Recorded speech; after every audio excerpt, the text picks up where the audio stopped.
thank you guys, thank you women, so much for joining us on our panel today. I am so excited to get into this discussion and talk about airports. So we are, people are just jumping on. I'm just going to give them a minute to jump on. It's loading on here right now. Jane, you're in Halifax. How's the weather? The weather's a little cloudy, but overall it's very nice. The snow's pretty much all gone, so, you know, small gives. Okay, good. Okay, all right, you guys, we're gonna get started, and here we go. So, good morning, everyone. Thank you all for joining us today on part 5 of our 6-part series titled Aviation Frontline Workers and COVID-19. I want to say how much we appreciate that you took the time to join us to have this discussion. And we hope that you enjoy the conversation, but we also, as always, want you to participate by asking questions. There's a Q&A button at the bottom of your screen. Feel free to click on that and ask questions throughout the entire thing. If you're thinking of something, throw it out there. There's also a little chat box, so you can have a little chat as well. Today, we are joined by 4 professionals from the aviation industry. In fact, they work right inside the airports. We all know, of course, that the COVID-19 pandemic has caused unprecedented attack on our world of air travel around the world, leaving airports, airlines, and travelers exposed to a period of uncertainty in this that was difficult to almost impossible to prepare for. In our past webinars, we have spoken to air traffic controllers, pilots, flying schools, and flight attendants, and I've heard how they are coping with life as we currently know it. Today, we get to dive into the world of airports. Airports, of course, are the hub of aviation. There's nothing quite like the feeling of being in an airport, whether you like that feeling or not. And when you talk to people who work in that environment, you will find people who are passionate about their careers. It's a common theme for people who work in aviation. The airport is a dynamic environment, and today we are going to get a look inside. So this next hour, as always, here's the flow. We're going to start with about 20 minutes of questions on who our panelists are, how they got into aviation, and what they do in their careers. Then we're going to move the next 20 minutes to talk about COVID and how that's affecting the airports right now, what the impact has been. And then we're going to go into questions on how do you get into a career at the airport? We all look around the airport, but how do you get into the career for people who are looking? At the end, we'll have leftover questions if we can fit them in. The CEO of the Copenhagen Airport said, "This is something we've never seen before. The situation is developing much faster and more dramatic than what happened during the financial crisis, after 9/11, after the ash cloud, and any other event that has impacted on aviation since World War II. Will the airports be able to return to normal anytime soon? Will what is happening with COVID-19 change the way we do business forever?" These are questions for our panelists. So let's meet them now. So we have Jane Scott. She's a Senior Manager of Emergency Response and Airside Services from Halifax. Good morning, Jane. Good morning, everyone.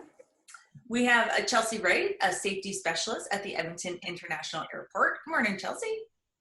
Good morning, and good morning to everyone else. And we have Marcia Strang, a Senior Analyst, Airside Operations with the Vancouver Airport. Good morning. Good morning to you too. And we have Carmen Donnelly, Director, Passenger Markets and Airside Development for the Edmonton International Airport. Good morning. From Edmonton.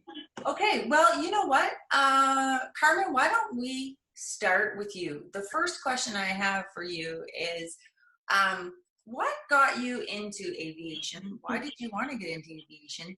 And what do you do exactly in your career at the airport? Sure. I'll start with what I look after today. So I lead a team of air service folks and marketing folks. So we work continually with airlines and other strategic partners, many of them across the world, in fact, to grow our air service at Edmonton International Airport and all things marketing related to the airport. So whether it's marketing our non-aeronautical revenue program or aeronautical revenue or EIA as a destination, I oversee that program as well. And I started in the industry many, many, many years ago. And my first position was, in fact, at EIA as a student, so in an administrative position. And I was able to work my way through numerous positions over time and move from the operations area where I was a leader for many years over to our commercial team just about 10 to 12 years ago, where I've also had many different portfolios there. So it's been an exciting time. And as you said, I always had the passion for the industry, and I love change. So I embrace taking on new roles. Did you know about the aviation industry before, like as a student when you got into the airport? Did you know someone that worked there, or how did you get in? Interesting question. So I had spent a summer there. I'm a graduate from the Northern Alberta Institute of Technology, so NAIT, in a business program. And I'd spent my summer doing a practicum at the airport and was invited to come back and apply on a position in a full-time basis from there. So that's how my career started. And I grew up not far from the airport, so I was familiar there. And prior to that, worked some retail positions at the airport. So I grew my network at the very start there as a very young adult. We'll get into this later, but it made me think of a question. Do airports still take students to work in the summer students? Yes, we do, and I'm happy to share more about that after. Yes. Okay. There could be people that are interested in that. And so, Jane, out east, how about you? Well, the opportunity came about just with a number of people that I was aware of. They presented the opportunity to me, even though I didn't think I had that in me to do it, to work for an airline as a clerk. That's where I started from. And I moved from a couple of different airlines and then moved into my passion within the airport operations. I was given an opportunity to start as a clerk in operations. And I worked there for a couple of years and then continued on, and through lots of opportunity and leadership that I had, again, folks recognizing in me things that I had not yet recognized or appreciated within myself, and just provided me with opportunities. I worked extremely hard, learned from a lot of different people, learned in the conventional sense through continuing education, but also learning through my peers and my leaders that were presented. So lots to learn from the folks that have been around for a very long time, and even the new generation coming in. So you're always constantly learning and new ideas that come up. So just to be open for those, it makes it very exciting and interesting. My current role is Senior Manager Emergency Response and Airside Services. And my main purpose is to ensure the safe and secure operation for the public and for the employees. And my main objectives are to ensure compliance with regulations with respect to the airport emergency plan, the aircraft rescue firefighting program, the airfield hard surfaces, the snow removal and ice control, airfield hard surface repairs, and assist the organization as a whole to achieve the goals that are put in place on an annual basis that we look at. I have 3 managers that report to me, and also 4 platoon chiefs that help me get all of that stuff done. And it is extremely important within this industry, I feel, to build and maintain really productive and positive relationships for all the other agencies that assist us in performing what we need to do, whether that be emergency services, the public health, Transport Canada, airline, all the stakeholders. And so maintaining those relationships and helping out them to achieve their goals is very important as well. Oh, thank you. Jane, there's so many questions I want to ask you that we won't get into right now. When just tapping on you saying that you didn't really know that you could be a clerk, starting all that, but do you believe in mentorship? Like, it sounds like you had a lot of help along the way. Do you have anything to say on that? Absolutely. I think mentorship and helping people along is very important, especially for our industry in particular, again, because there's so much knowledge that is gained along the way that you cannot gain through conventional training or in school. Anyone that's involved with emergency planning in particular and airfield operations, things are just moving at a really fast pace, and you have to be ready to address anything that comes up to you. So you learn that from listening and paying attention, and there's a lot of information that you gain. Okay, thank you. One day we'll have to dive into more of those early years. Marcia, how about you out in Vancouver? It's yeah, things are changing rapidly here. I had no involvement in aviation when I was growing up until my friend suggested I join Air Cadets because it looked like it was fun. And I'm so glad she did, because everything about my life is now all because of that. So I got my pilot's license through the cadet program instructor. I was teaching ground school. I was, doing all that, and realized, but for a career, I never thought about an aviation career because I didn't know anybody in an aviation career. So to Jane's point, it's all about mentorship and what you can learn from other people about careers. So I thought I wanted to be a chartered accountant because I thought, well, that'll be fun. And no offense to anybody. So I was a chartered accountant at a small airline at an airport, and I also had a commercial pilot's license. And I thought, I kind of like this airport thing. I thought, do I want to fly for a living? What do I want to do? And then very quickly I thought, and this is a while ago, like 30 years ago, because Transport Canada still ran all the airports in Canada. So I went for a job at Transport Canada in operations, thinking, I know flying stuff, I can help. And it just took off from there. And I realized, I really want to work at Vancouver Airport because I like that airport.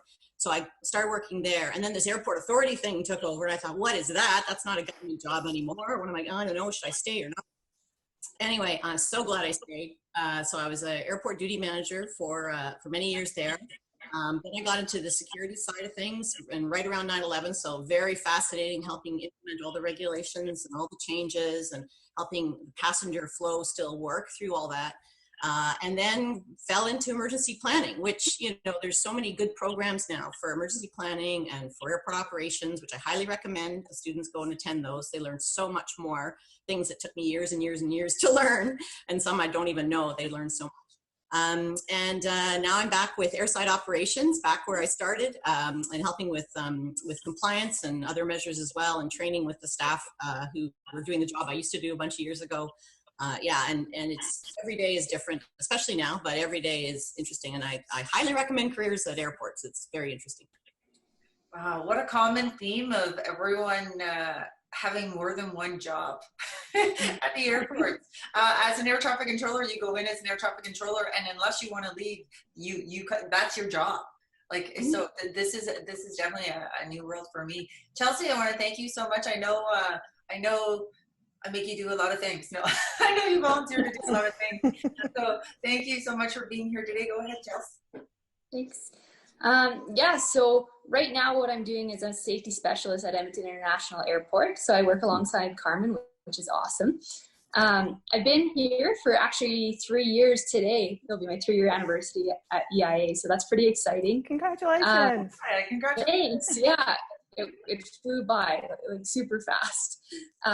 Before that though, I never knew anything about aviation. I grew up on a dairy farm in eastern Alberta and was kind of just, tucked away, didn't really know anything. No one came out to our schools and talked to us. What got me into the safety side though was our small town had a volunteer fire department. So I joined that at 15 and stayed there until I graduated.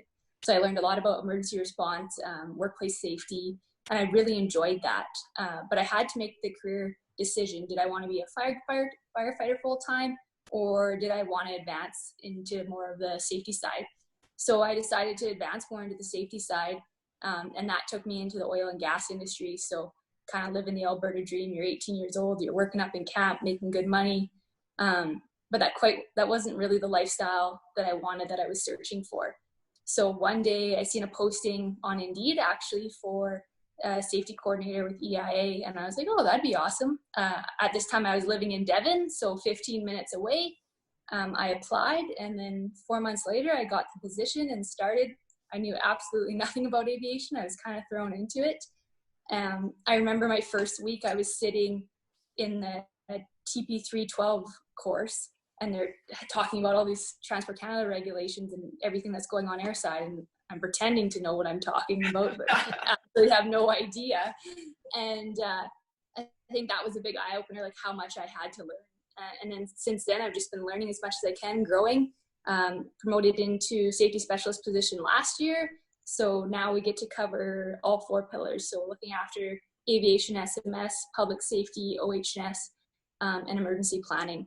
So those are kind of the 4 sectors that I get to look after. So employees, working with our employees, working with the public, as well as working with all our contractors and tenants. So making sure that they go home to their families at the end of the day. Wow, you guys, thank you for sharing that part of it for everyone, how you got into it, because we're really trying to create economic security for women and do that through aviation.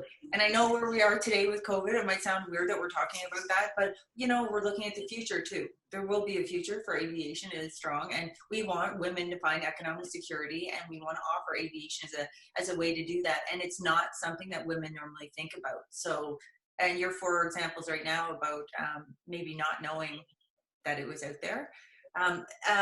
Jane, there's a question specifically for you. Do you see that? It's so commendable trying to maintain positivity and must be challenging. What are some of the challenges that you have overcome trying to stay positive, and or do you have a success story about a challenge you handled well? Well, much like Marcia, I've been with the airport through transition from Transport Canada to the Airport Authority for 9/11 as well. For some downturns of some airlines. So for a very long period of time. Also, from working with the airlines, I went through a few of the downturns within the airlines and through a layoff as well, very early on in my career. So I guess not at the time, it wasn't a positive thing, but looking back of it, it definitely was a positive thing to go through that and see that you are able to get through that and maintain that positivity as you move forward through things. We also have with the Halifax International Airport Authority, it's a fantastic team. Many of us have been there for a very long time and worked our way through these events as well. And in my experience, it's always come out for the best for me personally, even through a layoff with an airline, then I left the airline, but ultimately it was the best thing that could have happened for me in my career. So I guess that is how I keep my positivity. I go in, I do the best job that I can on a continual basis, and that always works out. Wow.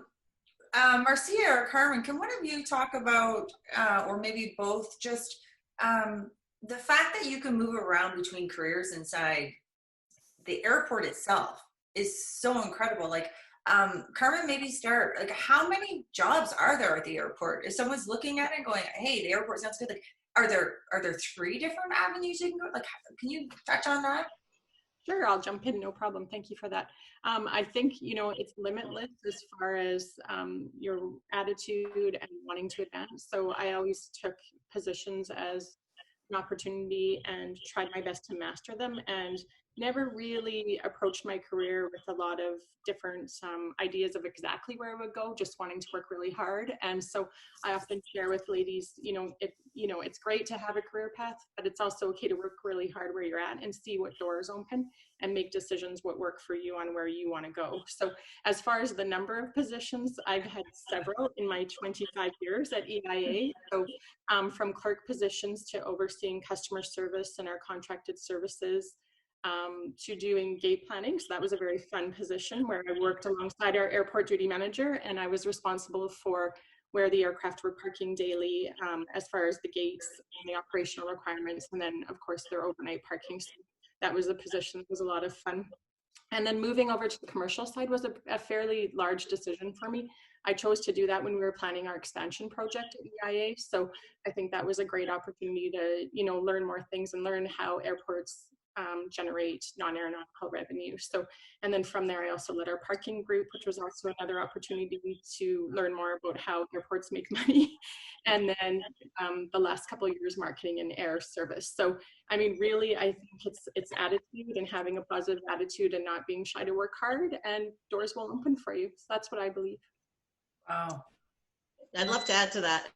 So exactly what Carmen was saying, especially like any level of experience, if you can get in as a co-op student or as a practice student in a department, that's when you really learn what the departments can do for the authority. But there's also tons of jobs, retail jobs, a lot of the first-time jobs. If you're not with the airport authority, you're customer information counters, or you're answering the phones for the airlines or for the airport authority. We have a contract company that does that, and you get to understand what the jobs are. And any job you start, like a practicum student who has sat beside me for many months, a good friend of mine now, he's a great guy. Anyway, he was saying that, you know, he learned just how all the airport departments work in the whole airport, in the airport authority. And then when their job posting comes available, you can talk to people in the department and say, well, what is this about? And every company there needs people in HR and accounting and finance. You need every job. If you're going to do a job like that anyway, why not come and do it at an airport? Because it's a lot more fun.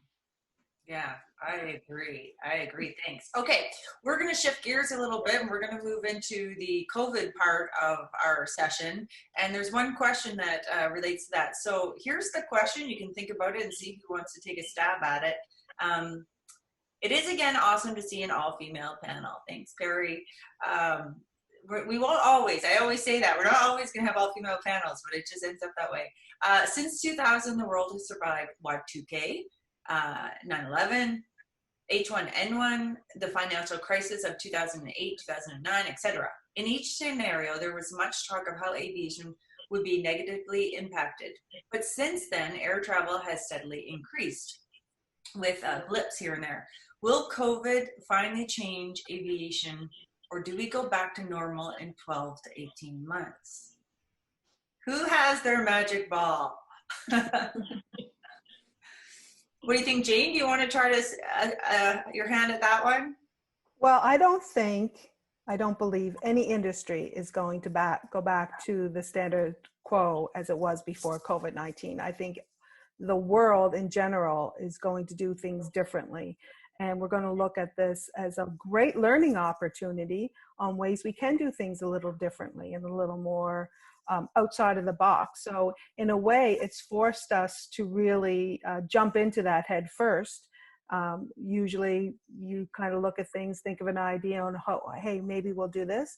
This enabled us to just jump in there and get it done and transition from working from home, maybe, or at the office, or just managing things on the fly as it goes along. So I don't think anyone's going to be, or any industry is going to be the same after COVID. And they will all have to adjust, and we will do that and persevere through it. Yeah. And after 9/11, when we were implementing all the new regulations, all the regulations changed. But, you know, as everyone saw, aviation came back and even with all the restrictions, it was still growing and expanding. And from SARS in 2003, we had a lot of learnings about health protocols, which we didn't have to consider before, like the security measures after 9/11. Well, I think there's going to be a lot of learning that comes out of this as well. We've always done everything with safety and security as a top priority, and now we should, I think, be a way of looking at it. Maybe people might look at aviation travel differently, but it's still very critical for the supply chain and for critical movements of people. Like right now, moving repatriation flights, moving cargo equipment, keeping good supplies that everyone needs moving. So there are critical things about aviation. But yeah, to Jane's point, it's going to be, I think, a new look at it. I agree. I'd like to add a little bit too, Kendra, if that's okay. Yeah, please. Yeah, I think with the changes too that the airlines are working with changes in their workforce, and obviously the significance in how they've had to scale back will affect all of our airports drastically. But I do think there is some positive, and there could be a lot of positive. And I know our team is working diligently on what our air service strategy looks like going forward with the airlines. And it's going to be a new day. So it could also be exciting. The portfolios and the programs that we had as far as our air service at airports will look very different. So, we shouldn't just assume that the flights we had previously are the flights we're going to have again. So I think there's really an opportunity to work hard, grow those partnerships even further, and see what's new that's out there for every airport. Yeah, and I can speak to more of the safety side of it. I think it's an eye opener for the employer as a whole. Like, look at your employees' well-being. Like, do they succeed more when they're working in a home environment? Do they succeed more when they're working under stress? Can they handle situations like this? So a really big learning curve is when we do have situations that arise like this, how are we handling our employees, and how are we encouraging them to do the best that they can and support them in their roles? So a big part of occupational health and safety is employee well-being. So this is a true test of whether or not we're a good employer and doing that correctly. You know, the younger generation, they're always talking about working from home or working from Mexico or working from wherever they are. And, you know, I think as a whole, we've been pushing back against that. So maybe this will actually, you know, if you look at some of the positives that come out of it, maybe this is something that people will be allowed to work from home more. Would you guys all want to, in your careers, where you are right now in your positions, can you work from home more? And is that something that you'd want to do in the future? Jane? Well, for me, I am able to do the bulk of my work from home. However, I do go into the office on at least twice a week at minimum, because I do have 24/7 workers, and I think it's very important to have those touch base with them, make sure they're doing okay, make sure that their questions are answered when they can be. So it's very important on that aspect to just go in and have that face-to-face, 6 feet, of course, but those discussions and meetings with those folks as well to maintain their mental health and their ability as well. Right.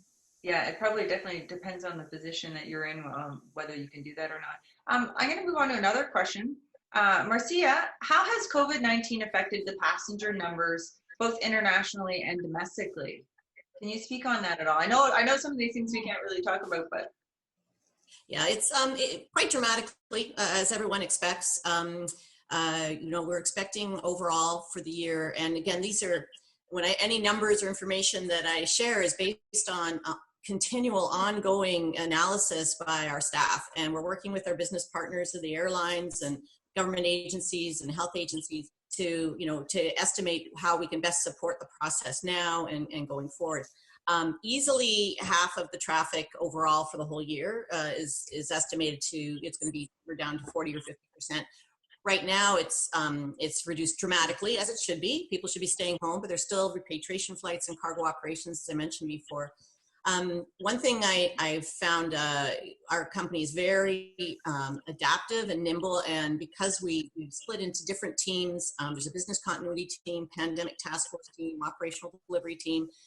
There's folks who, most of them are working from home, and much like NAV Canada, because my husband works for the same company you do, Kendra, that they've split into A team and B team. So half the time, even if I wanted to go to the office, I'm not supposed to. I've been working, to answer your early question, I'm working from home the whole time right now, but some of our teams have to go in for operational delivery, but they're continually looking at that. So in one example of a response at our airport, like many airports probably, because we are one of the key ones to continue what international travel has to take place, we are shutting down gates and sections of the airport, partially because you know, we want to make sure the health and safety of all the employees who work at the airport is taken into account, obviously. So the less kiosks that are open, the less restaurants that are open, we do what we need for the traveling public and for staff, but we're minimizing that. So we're reducing the number of gates that are open, and really consolidating what's available at the airport in reaction to this whole event. I haven't been into the airports, obviously, in a month or so, but it must look so strange to see so few people wandering around the airports that are usually so crowded. It's just mind-blowing.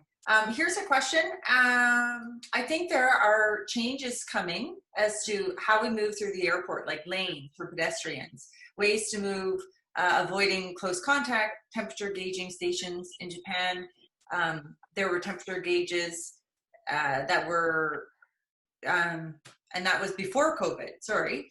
Any idea what the future will include as far as that goes? Anyone want to touch on that? Chelsea? I think it won't be a huge change in the future because we are dealing with a pretty serious situation right now.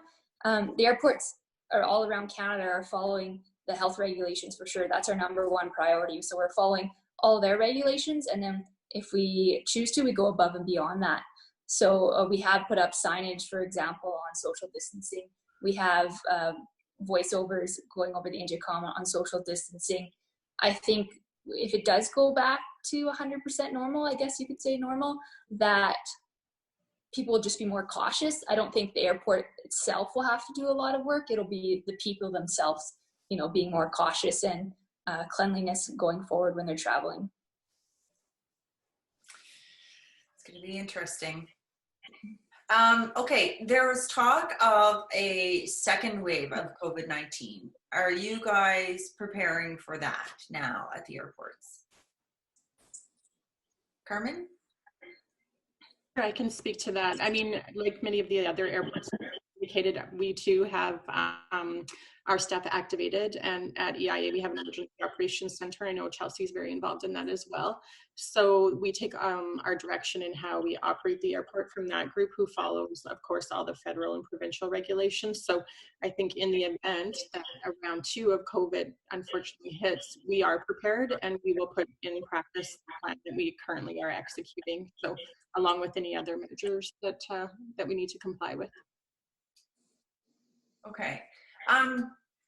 So a lot of people don't realize that the airports have such an economic impact on the communities around the airport. So how does this decrease in passengers affect the economic impact of the airport, and how does that affect the surrounding region?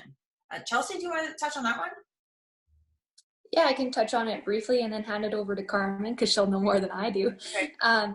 But yeah, as anyone that's ever been to Edmonton, you know that the surrounding region is very wide. So we have Leduc County, City of Edmonton, and then you have your little towns surrounding Devon, Beaumont, all those things.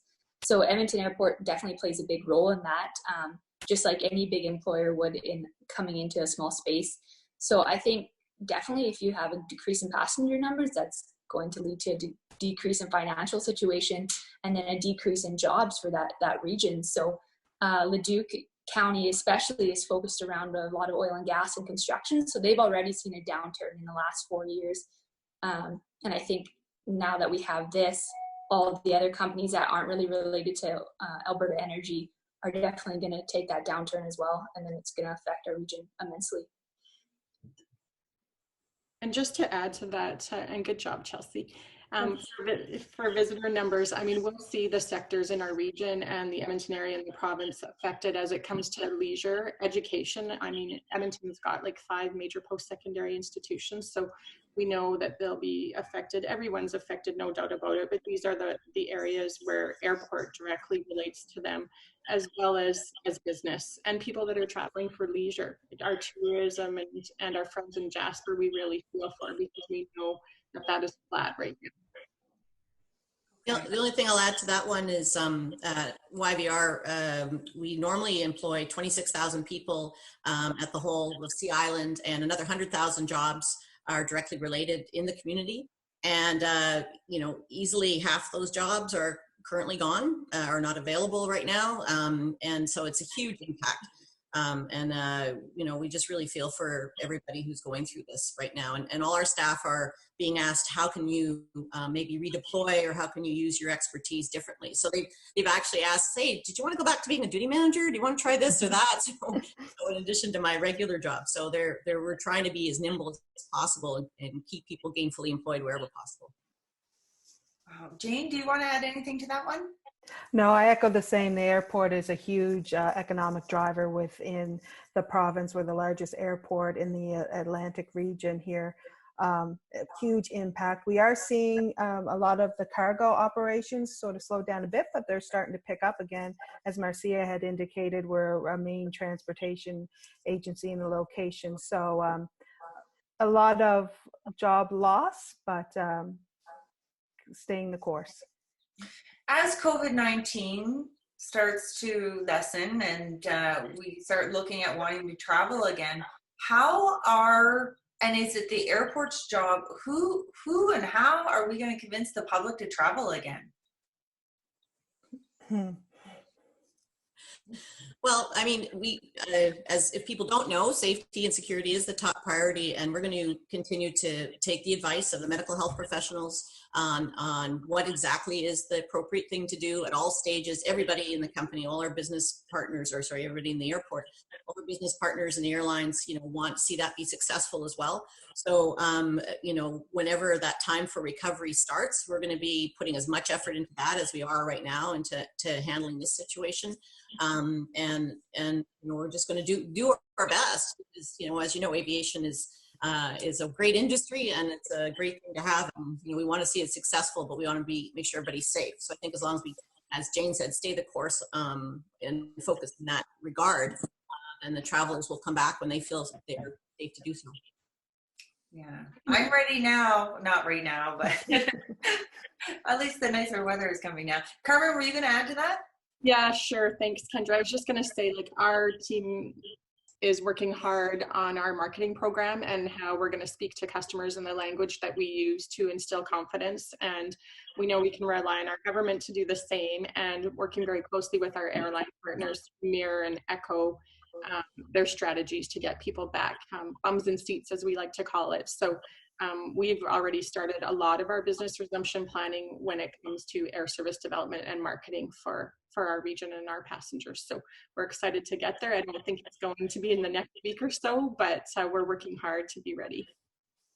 Carmen, I'm curious, at the aviation from Alberta's point of view, do you think that the aviation industry can grow to be a bigger industry than it was before, where oil and gas is kind of dwindling a little bit in Alberta? Do you think aviation can take over as that major industry to help with the economic development of Alberta? Yeah, I definitely will be key players. And of course, all of the airports in Alberta and the two majors will be key players in that. I think you're still, today, even we're still heavily reliant on resource charters. So people are still working in the oil and gas industry. So we see movement today. You know this, Kendra, from the work that you do as well. And then cargo and medevacs are the other areas that are currently operating. But I think it will be, as I alluded to earlier, it'll be a new canvas for us airports to work with. And we'll be working hard to grow international service out of EIA. I can tell you that. Okay, thank you. So aviation as a whole had a huge shortage, massive shortage before COVID struck. Can you talk about, from the airport point of view, was there a shortage at the airports for airport workers as well? Because we know about pilots and aircraft maintenance engineers. Was there a shortage with aircraft or airport workers? And do you think that that's something that will come back, so that people really should be looking at the airport for potential careers in the future? For Halifax, we didn't really see a challenge as far as getting staff. Any posters that go up, we get multiple applications and people are interested to come and work here. So for the airport specific, we were doing really well and continue to do so. Okay. Yeah, and I think the airport itself is very dynamic, right? So you're not a specific industry like an airline or Nav Canada stuff. So I can speak to my position. When I applied 3 years ago for the safety coordinator role, there was over 400 applicants. And that was when Alberta was in a downturn, right? So you had all these safety professionals looking to make that career transition, and aviation definitely stood out to them. And I think that's kind of carried over the last couple of years as well. Like, people are looking to make that career transition and have a better work-life balance. So I don't think we've seen a shortage, to be honest. Okay, we're slowly moving into now careers and how to get into the career. So we'll keep going with that. Here's a question for you guys. First of all, thank you for the happy belated birthday from Perry, my 40th. Thank you.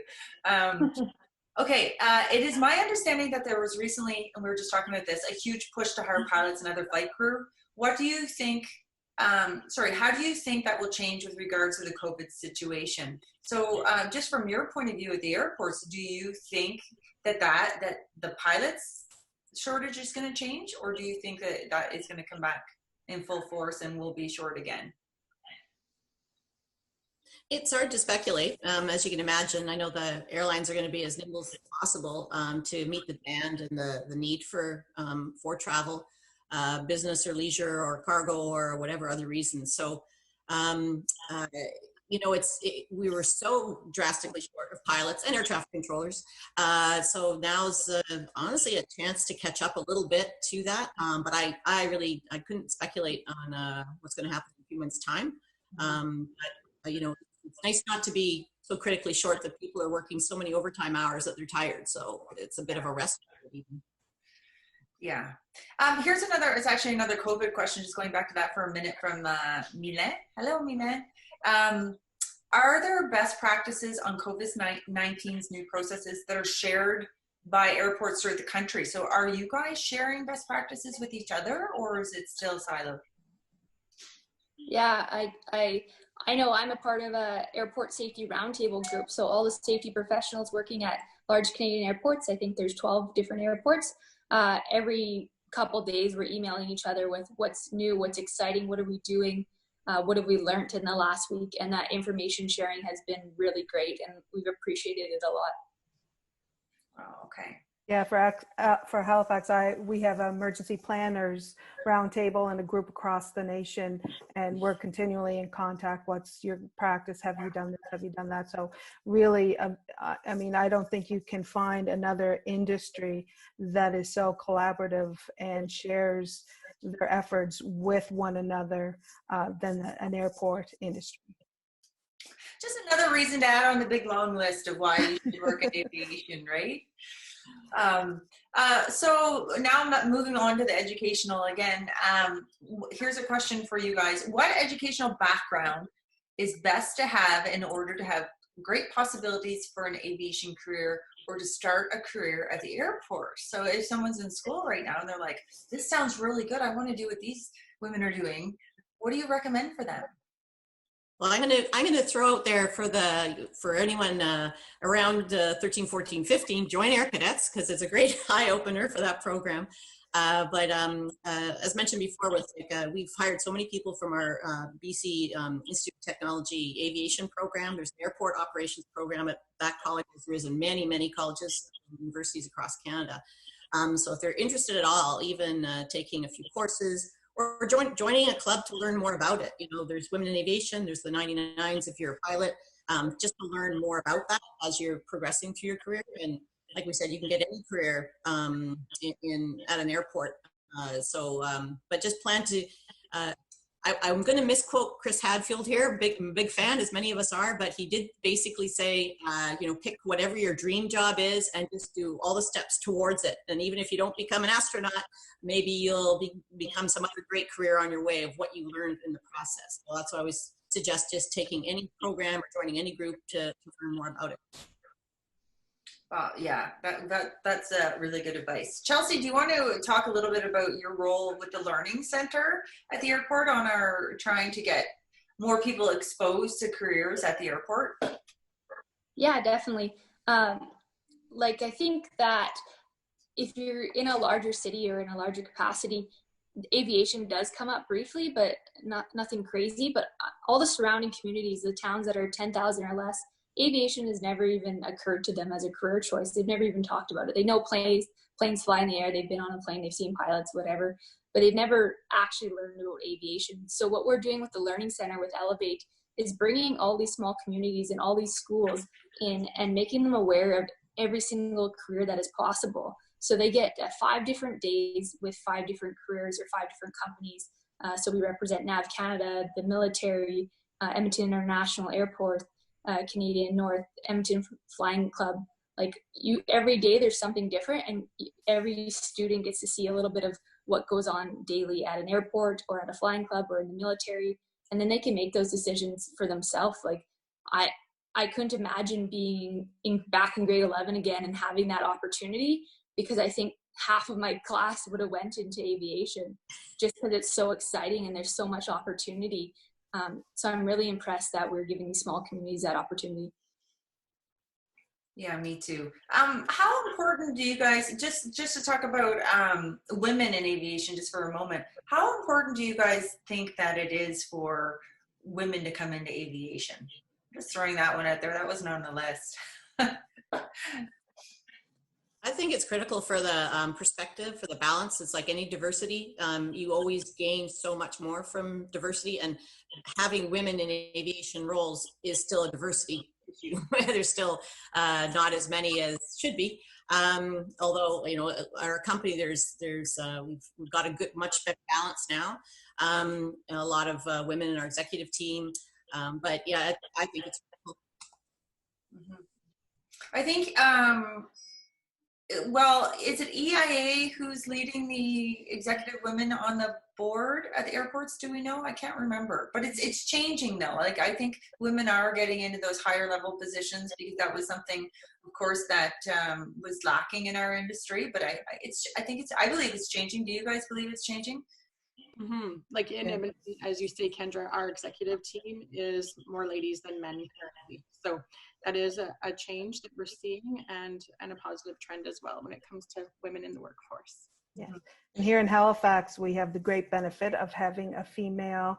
Miss Joyce Carter is our CEO, and we also have a female who is the chair of our board. So a great dynamic there for us as females, but also, as Marcia was saying, just that perspective and working collaboratively, it really does lend itself to some positive movements and changes. Yeah, I think it's really important. You know, we all know this, we've all heard this, that it's important for women or young women to be able to see in order to believe, and to see women in these roles, and to see you all in your roles is something that I believe should be shared more. We should be able to see this. I just want to go back a step. Sorry, we're kind of going back and forth between the training and COVID. There's another question here. I wonder if someone wants to take it on. A lot has been said about the federal oversight of screening and information for international and transporter arriving passengers, resulting in AB and AHS having to step in and backstop some of the information role.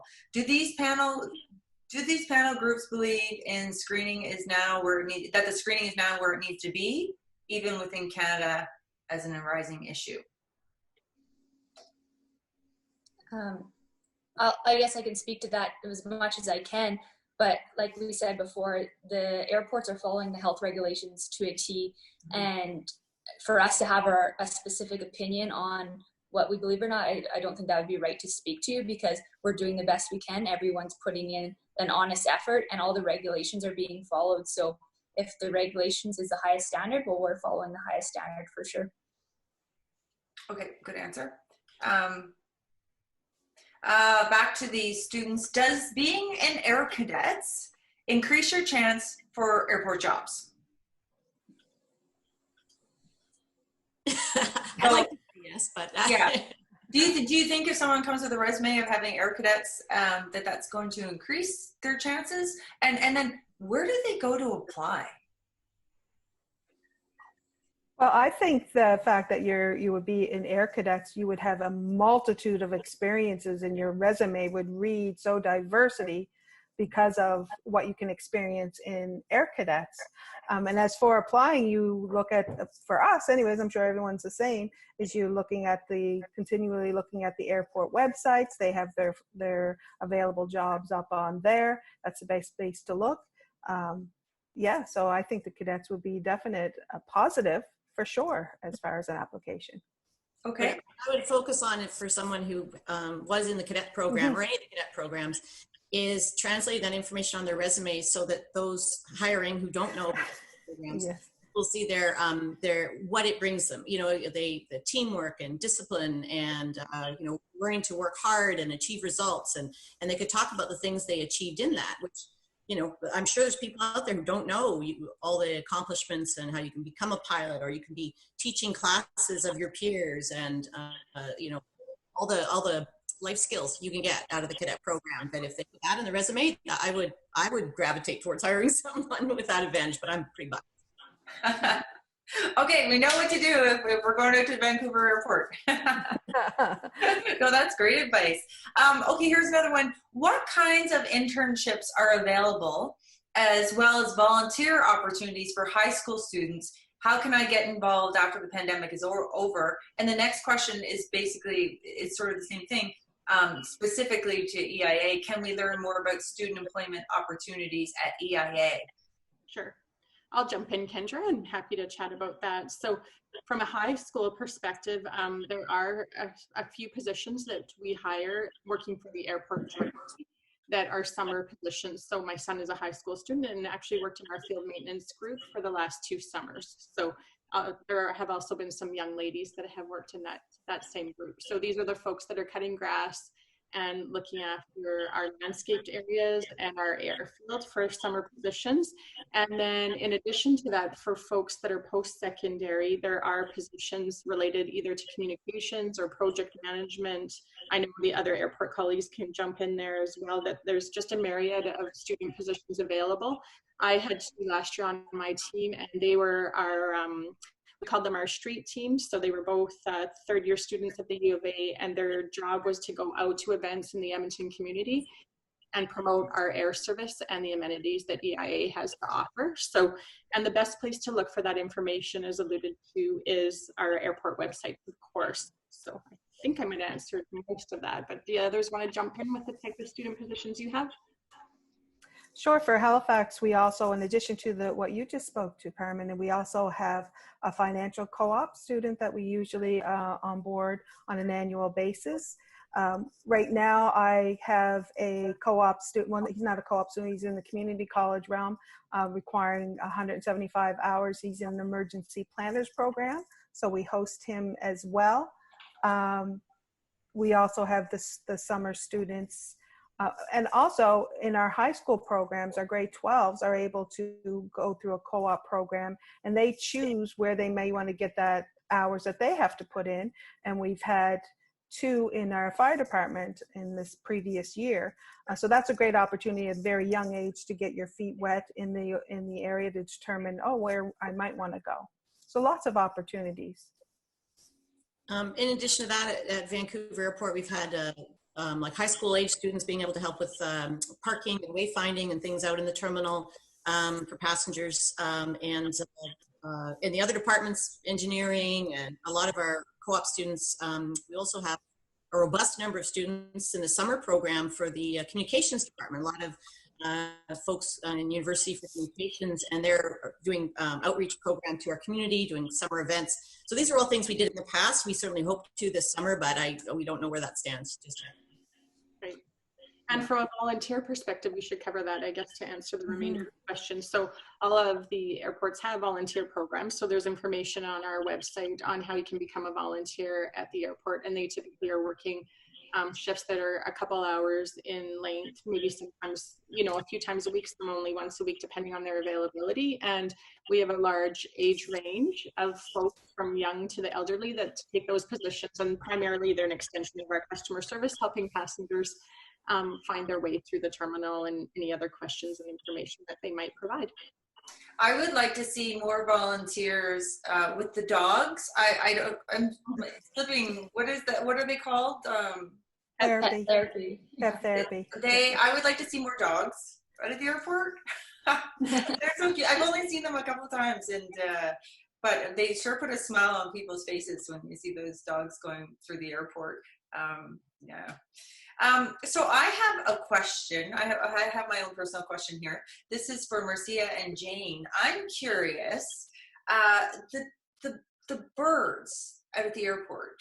At EIA, we have Robird. It's a drone bird. You don't have the drones at your airports, I don't think. And if you don't, are you planning on getting that, or what does that look like? Or no thoughts on it? Well, although it's not in my department, I sit next to the person who looks after the program, so I hear conversations. The idea is that with bird or any wildlife control at the airport, it's continually changing. Animals, birds, so smart. They're always modifying their behavior to try and get where you don't want them to be. So we have continual programs. We've, first of all, have wildlife control officers, 2 of them, 24 hours a day, 7 days a week. One on one side, one on the other airport, always driving around scaring birds because we got to keep them away and moving them. We have snow geese, we're on a migratory flight path, we have some coyotes. So there's always ways they're trying to move wildlife away and change it. So we've had, bird programs, raptor programs, dogs to scare them. It wouldn't surprise me. I haven't heard about drones, but maybe Jane, have you heard anything? No, nothing at this time. I know it was being discussed at a very high level whether or not to get it. It's a little tricky for flying drones when in an aerospace on an airport. So, but much like yourself, we have a bird and wildlife program with bird and wildlife officer, vehicles, lots of tools in their toolbox, whether it be screamers, scare tactics that way, just to keep the area safe. So. And that leads into my next question, drones at the airport. That causes a bit of conversation. I don't know, we don't have much time left, but what are your feelings about drones at the airport? Because more and more people are wanting to fly drones. Do you have any advice for people who want to fly drones? Because that's a career, that's a wonderful career that, you can get into with aviation, but are there restrictions around the airport, or can anyone just fly a drone wherever they like? Anyone want to take that? Being as a NAV Canada employee, you probably know how bad that can be. And as a pilot with a plane, I don't want them anywhere near me either. But I have been to the drone production facility and also had a presentation by someone who does that for a living. And if people do it responsibly, like anything, if they follow the regulations, they get the appropriate training, and there are training and licenses to do that. We even had a drone around our house once for a realtor, and it was very specific, under a certain number, 200 feet, anywhere within so many miles of the airport. Not even our Vancouver airport, but a local little airport, they're not allowed to operate. So there are very restricted regulations. So as long as they stick to those regulations, that's a great tool to use. But please don't fly at the airport. Please don't. Yeah. I guess I can jump on that one quickly too. Like, drones are a new technology, right? And we always have to grow with new technology. So if that's a career that you want to get into, like, definitely look into it. I know at Edmonton here, we are using drones for our benefit, definitely with different airfield processes and imaging and those sorts of things. It's just all about hazard recognition and identification and making sure those processes are put in place and everyone is 100% aware of them. So once we have all those processes put in place, there's no issue, and we're using it to our benefit. And I think you'll definitely see more drones in airspace legally, and people will be aware of them coming up. Yeah, it's going to be really interesting, the future of airports and drones, as that just keeps going. So we are out of time, so I just want to have a last word of maybe encouraging people to look at the aviation industry for the future. Chelsea, do you want to start? Yeah, definitely. I'll speak to anyone that's young, coming out of university, coming out of high school. If you're willing to put in hard work and you're willing to invest in your career, the airport is definitely for you. You could do any job you could ever think of at an airport, and I highly recommend it. It's one of the best career decisions I've ever made. Thanks, Chelsea. Jane? Yeah, working at an airport, it's dynamic, it's fast-paced, and yes, it can be volatile at times, but you'll have a tremendous team around you and working to make all the parts and pieces work together. And that's not just at your own airport. Again, like I said, across the nation, we're an industry that's extremely collaborative. So it's a great industry to be in. Thank you. Carmen? Great, thank you for this. I would say if you're passionate, have lots of energy, and if you're good with change, aviation is for you. So it's never boring. I find it quite exciting. That's what's kept me for so many years engaged in the field. So I look forward to new young leaders, new young ladies and men taking on these portfolios and bringing all of their ideas to this industry that's ever changing. And as you'll see in the next couple months. Yeah. Thank you. Marcia? And just to add that working in an airport, it is so dynamic because we are responsive to our business partners and the airlines and what they need. So it has to change. We can't stay stagnant. So if you want change and you want new challenges, then work at an airport. Okay, well, I want to thank everyone who came on to watch this discussion and who participated in the discussion. Airports it's dynamic. The whole aviation industry is, and we want to keep the conversation going about how fantastic it is to work in the aviation industry and really bring awareness about the industry and the careers that are inside it. We know we're at a stall right at the moment, but we do believe that aviation will be strong again, and it is someplace that we believe, and all my guests always believe, it's an industry that you should look at. So if you want to watch more webinars, you can sign up for our newsletter at elevateaviation.ca. Scroll to the bottom, sign up for the newsletter. If you want to get into aviation, please let us know. We have mentors. It's free. You can have a mentor with the airports, with any career in aviation. We can hook you up with someone who's already in the industry, because also what is also common with people in aviation is they love to talk about their careers. Most of them. Most people will give you time and talk about their careers and how they can help you get into a career in aviation. So to the wonderful women on the panel, thank you so much for your time today. I really appreciate this. This was a great discussion. I know we could get more in depth in a lot of things, but we just kind of skimmed it over. But thank you guys so much for being here. I really appreciate it. You're welcome. Thanks, Kendra. Thank you. Thanks for the opportunity. Everybody stay safe. Yeah. Yes, you too. Okay, thank you. We'll see you guys again. Take care. All right, bye-bye.